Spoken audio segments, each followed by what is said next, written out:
So try that out. Yeah, become aware of the subtleness of these desires within yourself that attempt to change the direction in your life from one polarity to the next polarity, and really keep you in the ping pong match. There are some schools of thoughts out there that say that it is neither one end of the polarity or the other end of the polarity, but the middle ground. To some extent this might be true, but at the end of the day, the bigger picture and the primary goal to discovering the peace of who you are comes about by witnessing the mind in all its facets. And this process of the mind creating desires to change your life in an attempt to create peace will only blind you from the peace that you already are and keep you on a never-ending treadmill. But in the end, even that's good, because it is the destiny of even this treadmill game or this ping pong match game to eventually teach you awareness.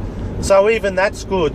Even if you spent 20, 30 years in the ping pong game doing this, dissolved many relationships technically unnecessarily from this ping pong game, if it brought you to the realization, to detecting this desire of the mind and its attempts to create peace, then that was all worth it. So really, it doesn't matter really how much years of struggle you go through, because all of it contributes to the awareness. Eventually, the repetitiveness of this mind's desire starts to generate an obviousness in yourself, and its repetitive nature becomes to expose itself, and you become able to detect that it is just the mind, and then your vision becomes restored in seeing the neutrality of ways, that there is no way that will make you to peace, for you already are that. Every single way to peace will always end in unpeace, and that's why there's many times with, I'm sure everyone's discovered this to some level in somewhere in their life, and then it eventually just gives you a point where you can just rest in your ways in whatever you do. When you finally discover this subtle mind desire, and it becomes exposed and it becomes seen clearly, never again can that subtle way become implemented in your life. Once the awareness comes into your life, which is who you are, then never again can that this house of struggle be built inside yourself, continually to be built inside within yourself, once you see how it is built. That's a similar story of Buddha, where he says, he's referring to ego, and he says, I see how you build this house of suffering, and because I see how you build this house, never will you be able to build this house within me again. That's a very paraphrased version of probably what the literal term was, but the seeing is the freeing. Whenever you detect the mind within you, that's what frees you from the mind, and that is all and only what is needed. Awareness is the greatest catalyst to change, and that's all you need to do. And this seeing is not a doing. It is the essence of who you are, and all that it's doing is bringing about this essence of who you are into the practice of witnessing the mind.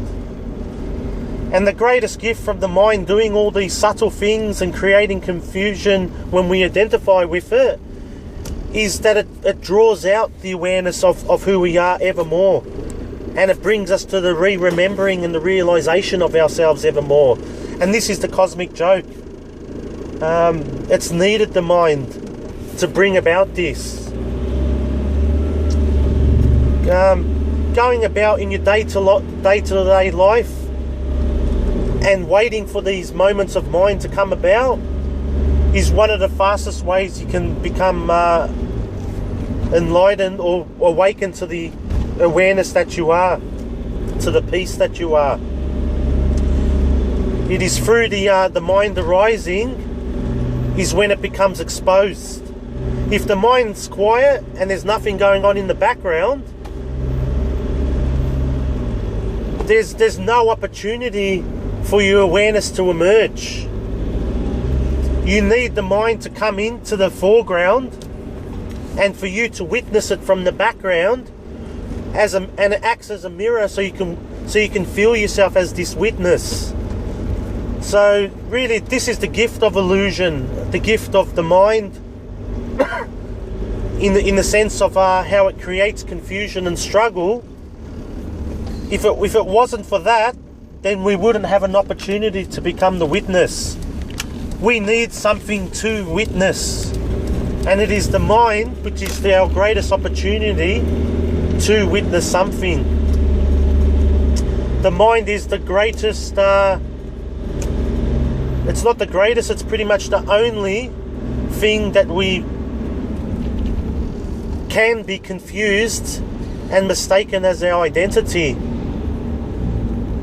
And it is the jewel of this confusion of mistaken identity that brings us to the enlightenedness that we already are. So we need this confusion in order to see confusion, and then remember ourselves as the one that sees this, that knows this. And then when that happens, confusion no longer happens. So it's all a big game.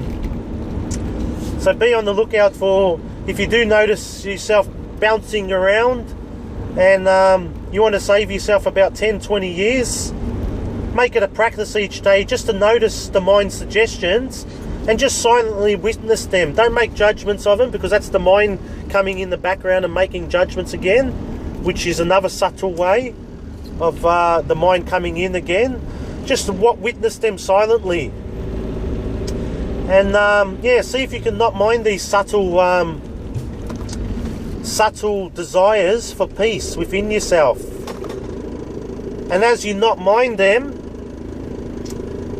the identification with them lessens, and then they eventually dissolve. They may still come, even when you've diminished them to quite an extent, but eventually they'll, with repetitive awareness being brought to them, by you recognizing that you aren't them, that they are coming from the mind and you are the witness to them and the allower of them and the not minder of them, then they eventually dissolve. And what's left is just to live and bask in the peace that you already are.